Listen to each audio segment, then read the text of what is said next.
Welcome, dear seekers, to a world where stars align and intuition reigns. I am Tanya D, your guiding holistic shaman medium on a journey to unlock the boundless power of your intuition.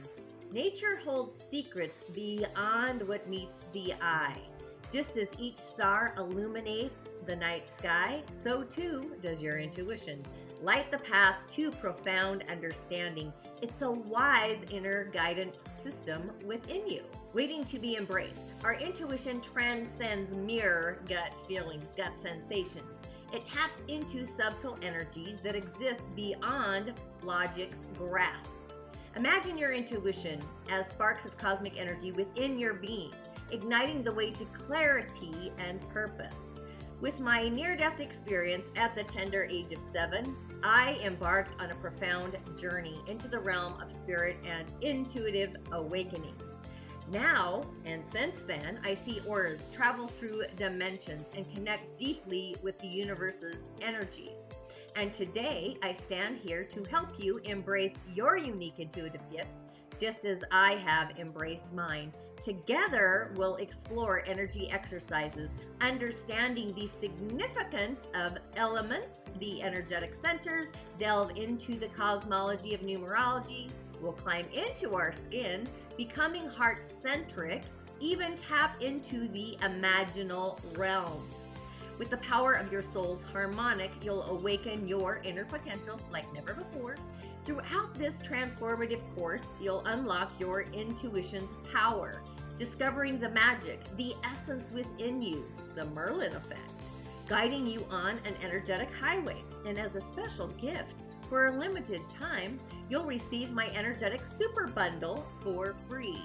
A collection of my best-selling courses in holistic healing designed to lead you towards major energetic shift. Imagine hearing your inner voice clearly with clarity, feeling more creativity, reducing your stress levels.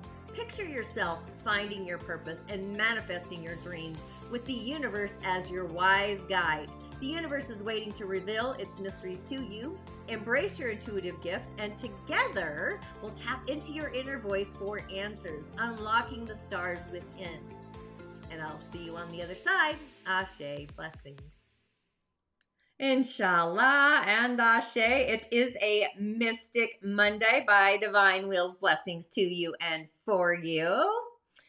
Hope you're liking that I just go live on Mondays. But arigato, gratitude, paying it forward, excelling beyond the spirit to spirit to spirit, hitting the Galactic Portal. Are we really going to take my channel, my show, beyond those elven numbers?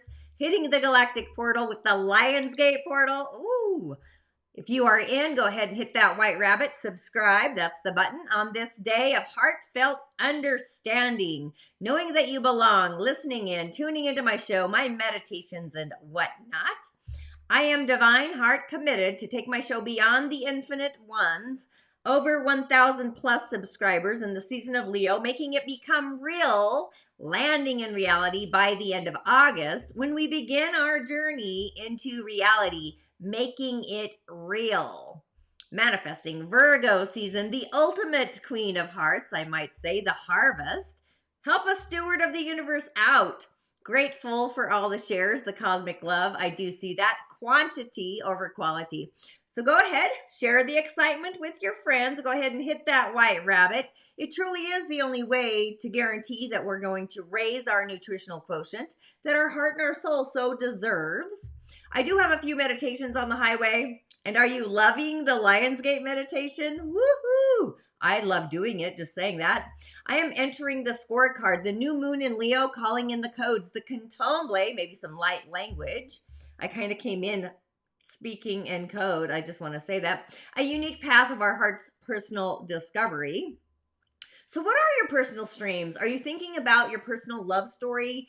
The love of what serves you and what is not in soul service to you or for you?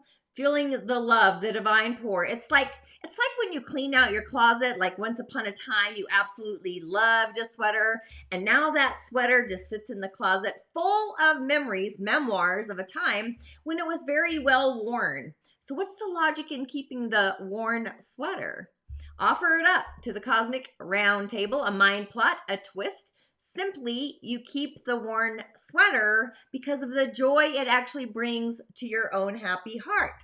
I believe sometimes people get stuck in their happiest moment. That's why they never change their hairstyles. Just saying, that was the moment they were the happiest. So they might still have that 80s look. I don't know. But it's all about the joy molecules abounding and noticing the ability to differentiate between thoughts percolating around love and joy and the abundance of it, surrounding ourselves with subtle joy molecules. It's heart-centric bliss. It's where passion ignites, something you aren't quite able to resist. It's like the bubbling of it percolating. Those joy molecules begin to pop, unveiling an opportunity or unwrapping of your mind to see a different approach, something that's unfamiliar, a different way of thinking. So with our heart aligned with our soul's harmonic, the ninth energetic center, arm's length above our head, you may come to a self-realization that an attitude adjustment is more than a feeling of necessity. It's an essential ingredient to continue as we move forward on our path to what our heart truly desires to manifest, those personal streams of joy molecules. I see this as making make-believe become real, embodying our true potential, imagination, but holding the tone of your personal heartbeat, drumming to your own heart's beat. You may have felt or perceived things falling apart only to be redesigned as they really magically fall back into place. It's the splash approach, seeing things differently as they become more aligned in energy, frequency, vibration. So with that, my name is Tanya D, and welcome to my virtual medicine room. And if you, of course, have yet to subscribe to my channel, please heartfelt do go ahead and hit that white rabbit, the white button, here on YouTube predominantly. Tanya D, all things Tanya D, Musing with Tanya D, my podcast.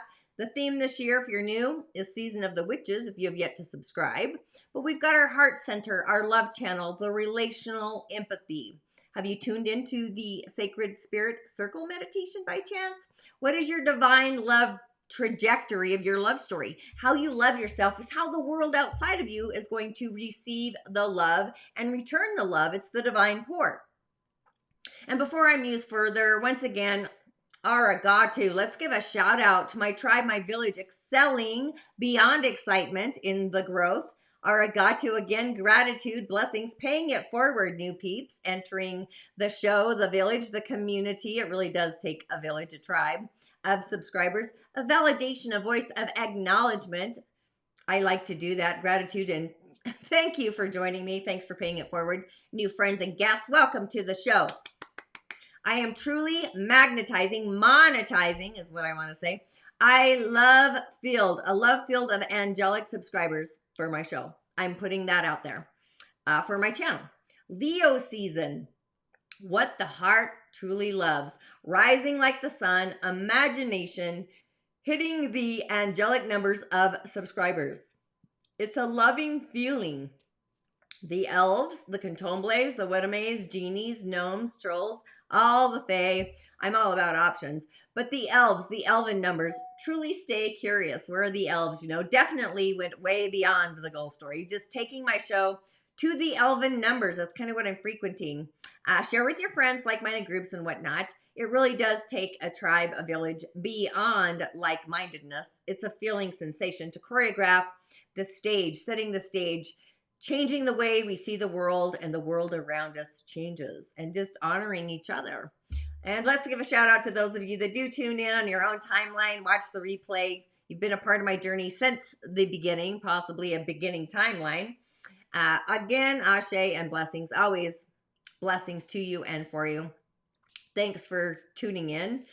Comment if you feel like you need a message for your day to get you on your way. Sharing is absolutely another way of paying it forward. It's a gratitude and it's a blessing. You could, of course, also find me on TikTok. I do need elven numbers there, followers to go live. I really want to start throwing the bones, the cowrie shells, doing like mini divinations.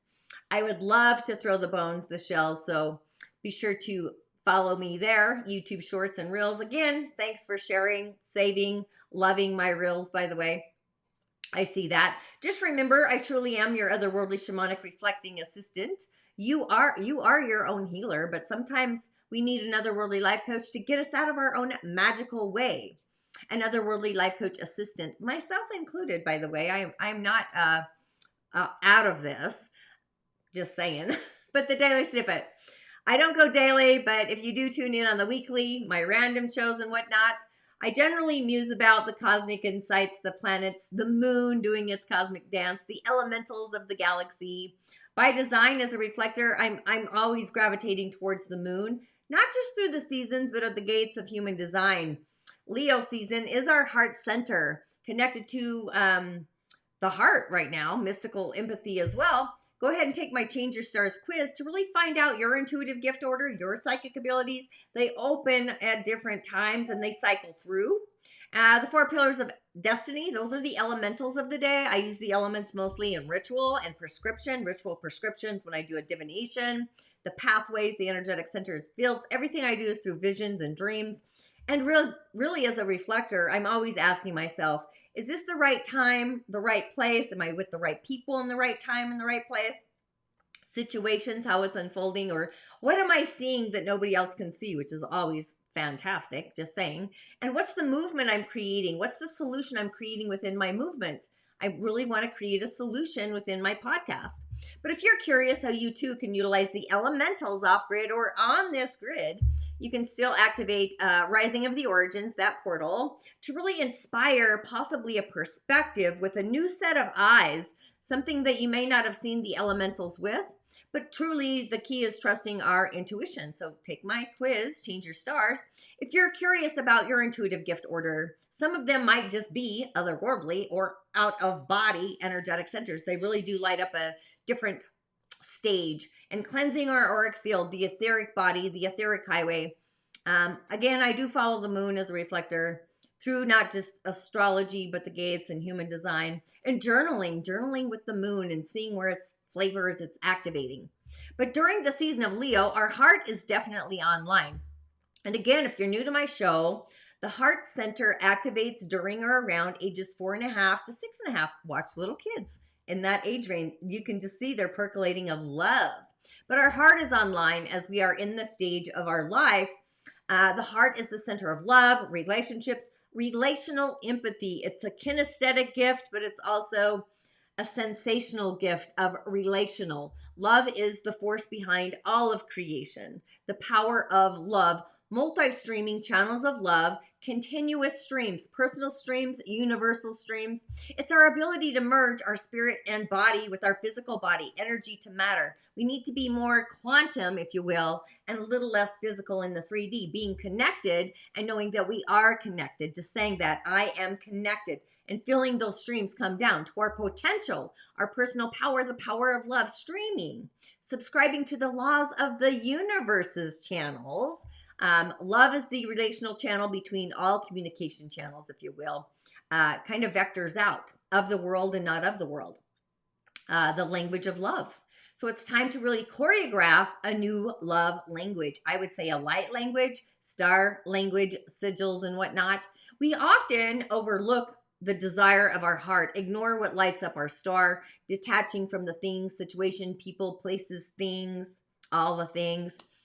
Put your left hand on your heart and tune into your heart's desire. Flip the cosmic switch upon your thoughts about your heart's ability to create, connecting to those make-believe wishes, dreams, creativity. Come from a place of pure love. Add sugar, cinnamon to your creation. See your life, your journey through a set of new eyes, a new perspective, the eye of God, where your joy molecules are doing the percolating, they're bubbling, steeping, and stewing, popping possibly. So when we change the way we see the world around us seriously transforms, feeling our self-worth, our self-value, our love quotient, all throughout the day. Return to what your heart authentically desires, adding the feeling of what it is going to feel like when you actually manifest, I would say, expected gratitude endorsed by our emotions, energy and motion, our future potential. Just remember, words have power. Choose the words wisely that elevate your vision and communicate a optimistic new vibrational conversation, holding the quantum tone is what I was going to say, taking it into the zone of love, frequency, energy, vibration. It literally feels different. I would get rose essential oil, just saying, but it's a radical transformation, begins to integrate.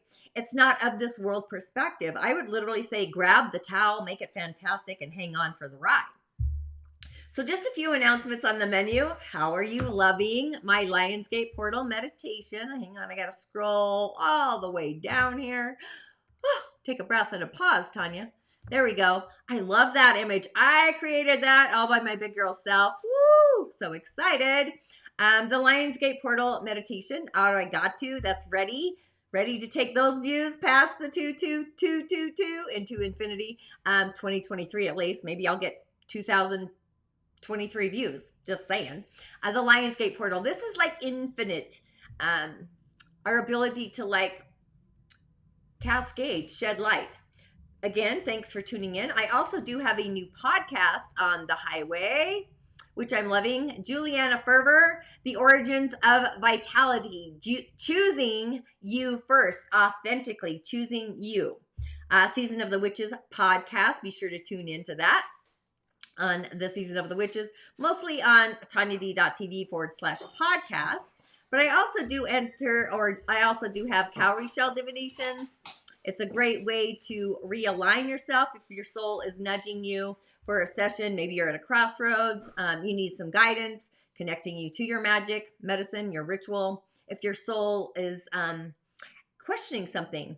I also have other online offerings in the elemental and subtle and more. But I am doing in-person divinations at Crohn's Hollow in Salt Lake City, Utah on Thursdays, noon to 4, limited slots open, plus an evening of gift and purpose as well. That's tuning in September for that. But also my other online offerings, the Energy Body Demystified. This one I've talked about before. This is setting your own stage, your foundation for healing of yourself. It's a beginner's journey into energy healing, into the energy world, the chakras, protecting, grounding. And then from there, we go into Change Your Stars, a little bit more advanced. I just want to say that out loud, where we really harness the power of our intuition and change your stars. The title came from The Knight's Tale. I love that when the dad tells his son he can change his stars. I believe we can actually go back to our origin, the star that we are before we got all the programming and all the stuff happening for us and to us, right? And then, of course, Uncover Secrets of the Other World. This one came from Change Your Stars, obviously, but this is more about uncovering secrets of the other world and voices of the other world. These two actually kind of go together. I dive into life and death from a near-death experience point of view, the zones as well, being initiated early on, blessed by death. And of course, all of these actually are in the Shamanic Healing Academy for witches, wizards, seers, and reflectors, of course.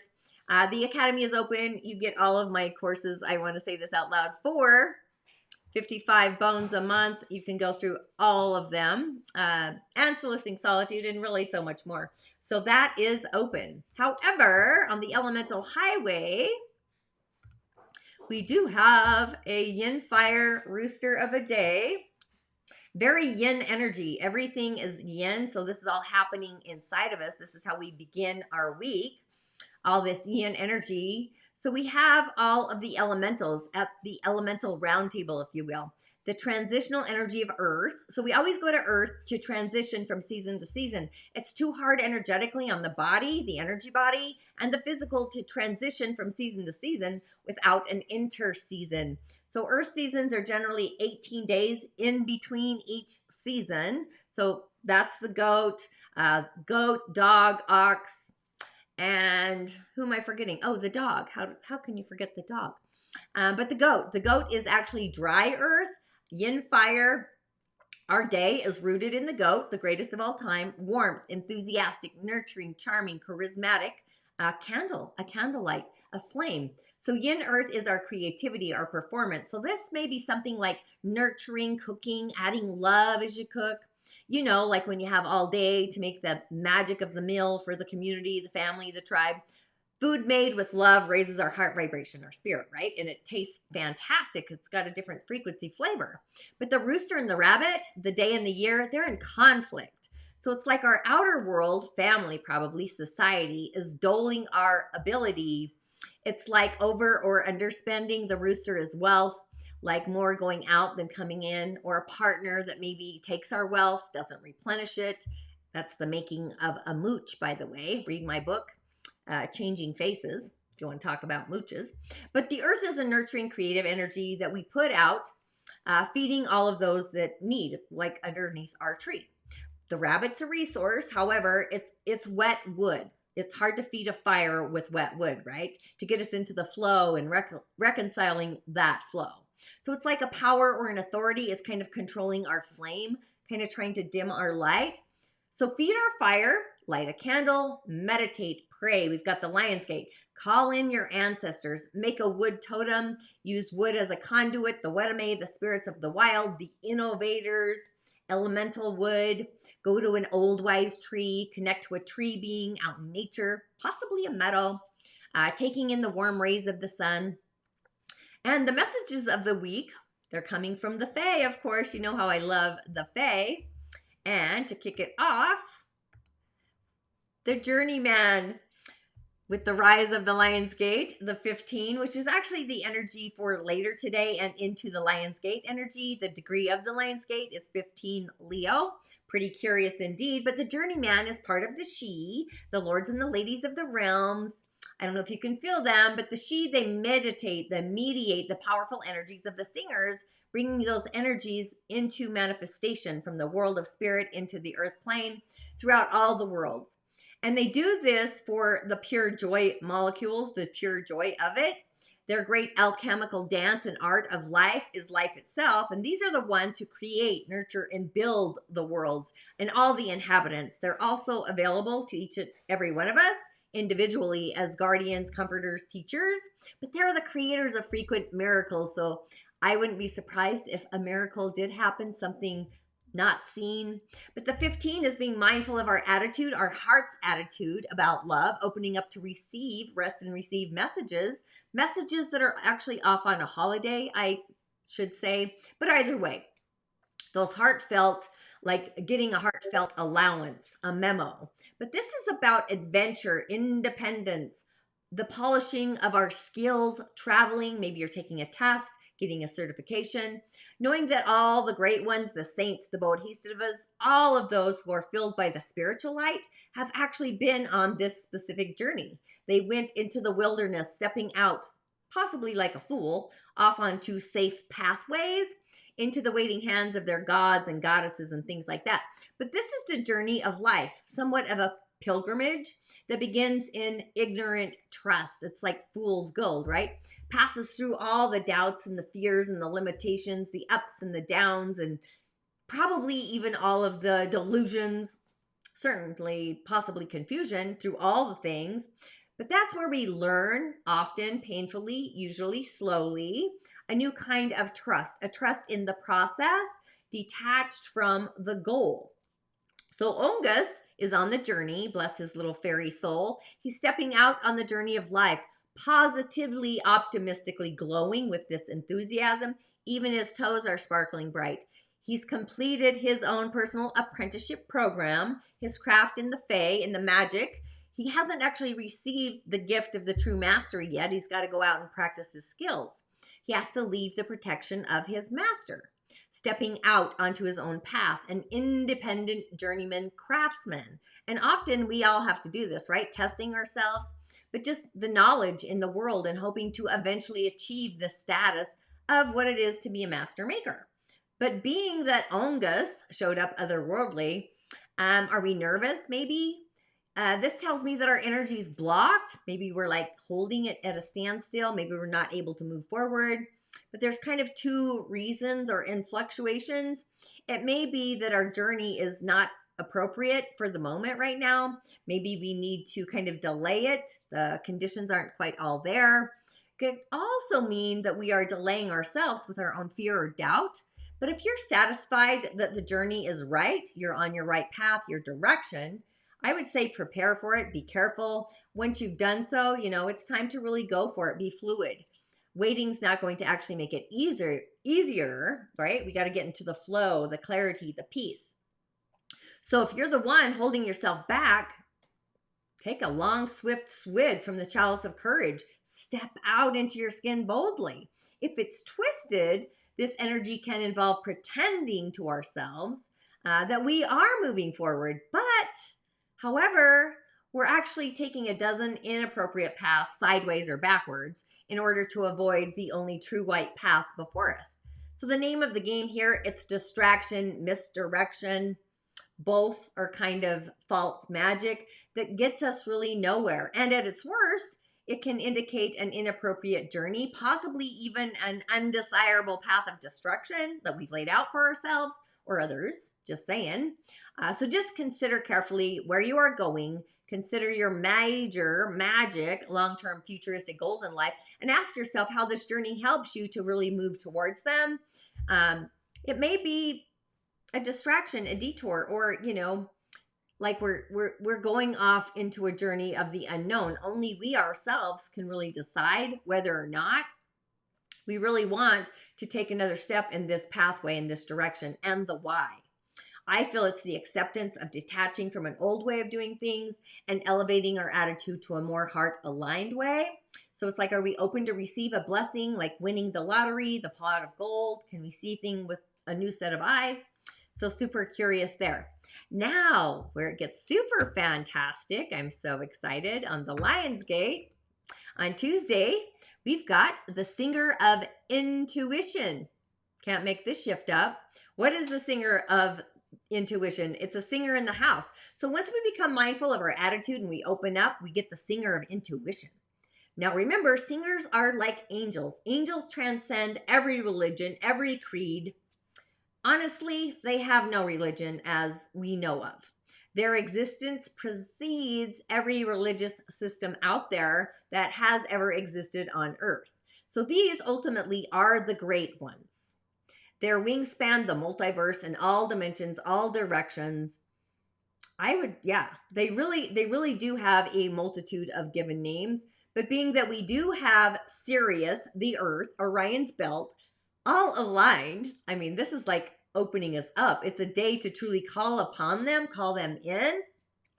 They're the underlying song of the universe, and just be aware of those aha moments in fluctuation, expressing gratitude through prayer and meditation throughout the day and allowing their essence to really flow through us on this day and to the close of the portal, just saying. But the 7 literally is spiritual connection, energetic boundaries around our divine connection. It's what we intuitively sense and what we feel. It's our high sense perception, perceptiveness, oracular powers, our awareness, subtle energies, even our trust in ourselves, having faith. Faith is a feeling.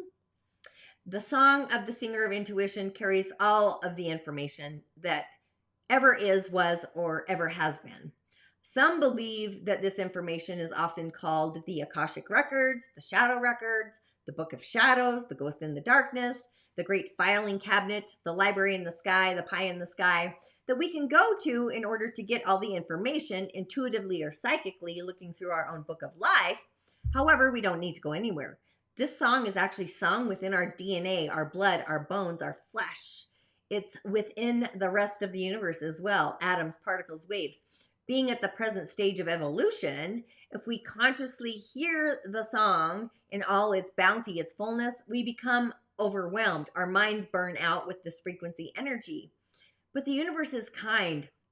It allows us to be led to a place in our own development where we can consciously hear only bits of the melody, the song. Usually we must develop the skill actively tuning in and listening for it, but occasionally a few notes resonate so closely with our own essence, our being, that we become aware of them. These involuntary experiences are often, we call them our intuition, gut feelings, hunches, extended sense perception, high sense perception. We can improve this reception center of the song by learning to be still, meditating, morning meditation, night meditations, waking, dream states, listening in special ways, all the things. What we often get for practicing stillness through meditation, listening, is just asking and then listening and tuning in, paying attention to signs, sigils, symbols. It's the ability to really understand and interpret those meta symbols. We all get them differently, by the way. We all have them. But the symbolism beyond the material symbols of oracles, omens, portents, stars, the movement of the stars, of mice, of men, ants in my case. These are all just one part of the fabric of our life, our destiny, one part of the piece, the song. They're also a part of who we are, and we're a part of them. So understanding them truly is just a matter of learning to be still, to ask, and to listen, to be in the quietude. We are evolving, we are growing, we are able to hear more and more of the song as we do so. So really begin to base our actions, our choices on greater knowledge, the origins, ancient wisdom, patience, practice. Those really are the keys to access all of the subtle energies, all of our clear senses, clairaudience, clear hearing, clairvoyance, clear seeing, clairsentience, clear knowing, telepathy, the ability to hear without actually speaking. It's a gift. Even premonition, knowing things before, glimpses into a probable future, a possibility. So the presence of the singer of intuition on the Lionsgate indicates that the information is available to us and actually we know it. This is the Lionsgate. So if we will just listen to our own inner knowing, perhaps maybe we actually have already heard it. However, maybe we're still doubting it, doubting our subtle senses. So this is a message with this singer that is truly time to really tune in and listen to our intuition, our gifts, and our abilities. What are your feelings, your hunches, your intuitions about your life right now? So it's desirable that we should really seek solitude, solicit solitude, meditate, practice stillness, be patient, be in your authenticity.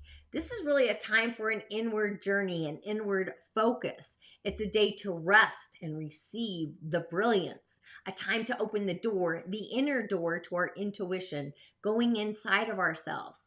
This radiates special illumination, insight for the entire week and into the future. I believe in the ability to rest, be patient, and you will receive. It's fluid. So wishes, spirit, body. You can't make this up. So go ahead and listen to the Lionsgate meditation. I think this is totally in line with what's happening for us with this energy if we tune in and we sink into it. Now on Wizardry Wednesday, we've got Luminous Doom, the 56. After we rest and receive insight, we get an attitude cleanse. We are in the divine pour of double the love, the ultimate queen, part of the fairy challengers, but these challenges are like tests. They, metaphorically speaking, they stick a foot out in front of us so that we can kind of stub our toe, but they bring us face to face with our fears, our denials, inner traumas, insecurities, delusions, spiritual awakenings, and all kinds of stuff. But they're really testing us to really set us up to a higher level of being the stewards, if you will, of initiation. Initiation that really we go through for the potential of passing. But Luminous Doom, this is self-defeat, self-pity, taking care of ourselves. Self-pity is the first step on the slippery slope of the seductive slide towards self-destruction. But Luminous Doom, he's kind of a lightweight challenger. It's the part of ourselves that witness things that seem worse than they actually are, a new perspective. So, we can curse ourselves through sending the energy of unkindness, malice, ill will towards ourselves or others. They may even reject our sendings, our offerings, but when we curse ourselves with self-pity, self-destructive attitudes, there's little, if any, resistance. It's instantaneous. The curse takes immediate effect. It continues to act until we change our attitudes. Reflecting, curious, right? Curious that this comes with just that, a cleanse of our attitude. However, luminous gloom helps us to properly explore our gloomy feelings of doom so that we can be done with them. Mindset, right? Mindset recalibration, really making sure we sink the deal. That's a very important task, really, right? But he's ready. He's willing to assist us, explore just how awful everything kind of feels, how bad it is, how it may feel hard, but we feel by what we feel. What has made us feel like this in the first place? It's very important to really get to know our feelings, our sacral center. How can we possibly let them go if we don't properly get to know them in the first place? that inner childlike wonder. Our feelings need to be fully acknowledged and understood, like other parts of us, or often they just get stuck, they get tucked away, hidden from plain sight, and then often they appear again, usually in a different guise. But being that he's otherworldly, this is a message possibly that somebody has sunk into the world of self-pity. They're having a damaging, harmful effect on the person or the situation. I kind of hate to say it, but there is very little anybody but the person themselves can actually do to authenticate or change their attitude. It's an important message, however, to remember that trying to really push someone else into a different attitude, a different state of mind, usually backfires upon us, right? It's not very liquid, I should say. They may resist it and it just makes matters worse. So just take this into account, making your own plans, your own decisions, and get on with what you're doing. Do it the best that you can. It's up to the other person to kind of sort out their own misbehaving attitude, often having a pity party when they're feeling down. It kind of gives ourselves permission to enjoy the feeling to that inside degree, wallowing in it, eating all the things, the fudge, the chocolate that we shouldn't, and just cuddling up with our blankie, binge on TikTok, or if you can't find anything on Netflix. And pretty soon, we don't even know why we were down in the first place. So it's kind of in that allowance. But following Glominous Doom on Tantalizing Thursday, yeah, I'm going through all these, right? I haven't actually pulled this card before for a very long time on a live show. This is the Green Woman. We've all heard about the Green Man, right? So this is the woman, the Green Woman. She's part of the she as well, the lords and the ladies that do the dance to bring the energy of the singer into this world, which we just had the Singer of Intuition on Tuesday. Fantastic. The Green Woman, this is wildness, the natural magic. It's the fierce protectors, expectant gratitude, untrammeled creativity. The Green Woman dances naked in the moonlight, the womb light. I could like that. The womb light of the moonlight, sunlight, along with the shadows. And she doesn't care what you think of her or about her. She knows her own worth from her experience of life. She is the feminine, the divine feminine of the vitality of the vegetables, the green energies of force that enables the roots to crack through the stones, right? The reeds to bend in the wind. She's kind of the eastern direction, the oak to stand against the storm. Graceful, slow motion. The dance of the Green Woman is really showing us how to really release the constraints of those artificial rules, the limitations, finding our own true patterns of growth and what they look like, each and every one of us, being rooted or not, has this inborn pattern of perfection to guide our growth. The Earth Mother, Gaia, she nurtures us. Father Sun energizes us. Storms batter us around. But, what's the greatness after a great storm? It clears the way. Sometimes we got to bend before the weeds, right, in the storms. Otherwise, we do have other aspects that prey upon us on one hand, and then they nourish and support us on the other side of the coin. So within the framework of the real world, that's where we see our path to realizing our own potential, finding our own personal fulfillment.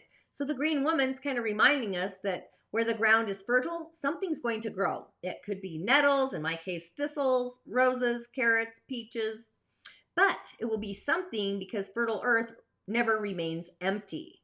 So she's telling us to really stay grounded, to attend to our own growing ground, be earthed, keeping it fertile, aerating, digging in the dirt, well watered, and just paying attention to what is growing there.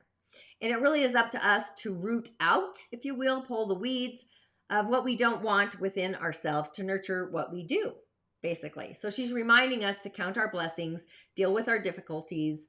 A tree grows where the seed falls, as do all of the other rooted brothers and sisters. In my case, I've got some sunflowers that are just kind of going off on their own there. But they teach us the importance of making the best of what is coming towards us, showing patience, perseverance in forces of adversity. So when a plant is thirsty, it can only do limited things to massage or grow into its thirst, usually slowly, driving its roots deeper in search of water. But oftentimes it needs to wait for the water to come towards it. Even though we have legs, right? we can often take action to get what we want, or at least we can try to. And there are some things beyond our reach. So these are the things that we can learn from the green woman's example, like waiting patiently with that expectant gratitude. And at the same time, she's also counseling us to really take risks, to let new unfamiliar wild seeds grow where nothing has been, and see what they may become, and just watch them closely. Some of them might just be miraculous miracles waiting to happen in our lives as we develop our own free, untrammeled creativity. The green woman's actually growing within us. However, her energy is blocked too, so our growth feels a little stunted, twisted. It's almost like we're a little nervous because we're unfamiliar with this kind of greatness. The energy of growth kind of goes sideways, it's twisted. So we move in directions that are either dead ends or simply inappropriate for us. Maybe we try to shift from one extreme to another between growth and being stasis, like instead of dynamic, we're static, which only yields twisted, stunted, warped results. But I still think there's something there. It's in a destructive mode, but the energy of growth kind of goes wild. Or disease, it's fractured, both physical or emotional may result. And opposing, alternatively, there may be no growth at all, but in the land of Fae and in this world, we must either grow or die. So we're always growing, we're always transforming. We cannot simply hold still. It's time to water our gardens, our roots, unstable soil ground. That's kind of what I'm saying there. We pay attention to what we're growing, what's brewing, what's stimulating underneath the earth. And then we finish on Fantastic Friday. Let's see, Luminous Doom, we don't want him. There we go. What lies in the shadows? I love this card for various reasons. The 44, definitely it's an energy of the other world. This is like multi-dimensional otherworldly, not just this like beyond the beyond. Something otherworldly is coming our way. And I'm not going to say it's wicked either. I think it's something in our consciousness that we've been holding in. And the other world, we've got an incision in consciousness. It's coming towards us with that 44. But who is lies in the shadows, or what is lies in the shadows? This is the healing of our shadows, our addictions, bondage, self-esteem. This little fairy works very hard. She's got a tough little job to do. She puts a great deal of tough love into it as well. She's the patron fairy of social workers, therapists, healers, shamans, wizards, and all others who try to assist those with addiction, alcoholic, drug addicts, and other souls caught in the darkness of their own inner shadows. Pretty curious messages this week, though, right? Even those who are abused by those who should have protected them. She doesn't sit in an office somewhere. She literally is out there in the dark in those dangerous streets, lending a healing hand, soothing an anguished soul, whispering comforts in the winds of encouragement into those lonely ears, bringing a rainbow touch of hopeful light into those deeper shadows, including the darkened human hearts. She's part of the helpline troop, so I know help's on the way. These are the Fae, large and small, who assist us in our day-to-day lives. These are the fairies that are associated with the elemental realm: earth, air, fire, wind, water, stars, moon, magic, moonlight, the galaxy. But they like to play with us out in the natural world, practicing natural magic, just natural, elegant. But much of her work flows through our hearts, also through the hands and the words of humans who make themselves available for this. I would call her kind of like a Reiki master or intuitive. She's inspiring souls to connect with each other in a very healing way. So her specialty is help for the hopeless, for the ones that most everybody else, including themselves, have given up upon. The lost children of our society. Reminds me of that movie, The Lost Boys. Those that have fallen through the cracks, the safety nets, the street people, the people of the street. She works through healing hands, so we can call upon her to really help us in our work. Ultimately, she's really trying to help people develop true respect, self-esteem, courage, but she starts much further down the scale of idealism, much further down than that. She tries to inspire practical help for those who need it the most, actually. She's the inspiration for the first wobbly steps taken by a damaged soul towards healing and opening the door. So her presence is kind of indicating that something that had seemed lost fixed in that loss is now open for healing. Somebody is ready to begin with assistance to climb into their skin, climb out of that inner mire. There is hope here, a need for loving kindness tempered by practicality, I would say, calling upon lies for assistance and helping each other. So she also gives it often by encouraging the person to be receptive and others to also be helpful and hopeful. She also always has time for support, to support those who have time for others. She is literally what lies in the shadows. So, really calling upon her on a day where forced empathy is available through the heart. The action to take is kind of an elemental initiation. But just be careful with words. Words have power. Create words. Be a wordsmith of love to elevate your personal divine connection. Journal this week. Personal streams with universal streams. It really is a divine potency, transforming words in both the inner voice, mental clarity, the words you use outside voice, how you communicate, like what is the tone of your voice? Are you chanting? Are you toning? I've got all mine sitting over here. But in doing so, it really elevates our love quotient to a higher state of love in all arenas. So simply affirming words, choosing words that illuminate, sometimes begins the radical seed of eclectic, unfamiliar, all seeing perspectives, making the make believe become real. So be sure to listen to the Lionsgate Portal meditation, and I will have the new moon Leo style meditation on the highway shortly. So, with all of that, Ashe, blessings. Thanks for tuning in. And as always, I'll see you on the other side. Ashe. Possibly. I'm doing the dance. So I only work with people that are ready to do it.